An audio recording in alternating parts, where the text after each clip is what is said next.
In today's video, I'm going to teach you how to request data deletion on Robinhood. Here's what this process does and why it matters. Requesting data deletion tells Robinhood to remove non-essential personal data. They don't need to run your account or comply with the law. It's a privacy step that can reduce marketing and tracking information associated with your profile. Keep in mind, though, this is not the same thing as closing your account, and not everything can be erased due to regulatory requirements. Let's walk through it on desktop first. Open a trusted browser, go to robinhood.com and log into your account.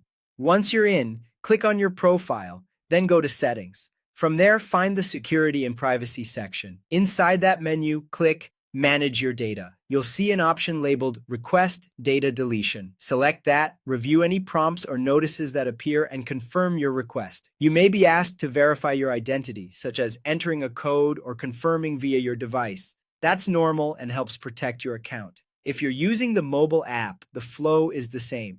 Open the app, head to your profile, go to Settings, then tap Security and Privacy. Choose Manage your data, select Request Data Deletion, and confirm.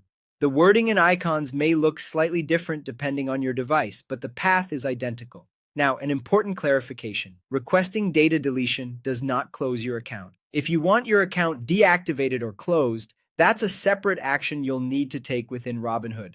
Think of data deletion as trimming non-essential data, not shutting down your profile. What exactly gets deleted? Robinhood will remove non-essential items like marketing data, device identifiers, and data shared with certain third parties. However, they must keep some information, such as financial records and other legally required details, to comply with regulations. This is standard for financial institutions and ensures accurate reporting and audit trails. After you submit your request, the processing time can vary.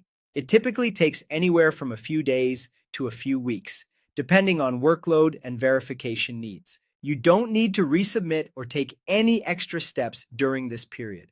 Once the process is complete, you'll receive an email confirmation letting you know your data deletion request has been fulfilled. Keep an eye on your inbox and check your spam folder just in case. That's all there is to it. Follow these steps on desktop or mobile. Remember, it's not an account closure, and expect an email once it's done.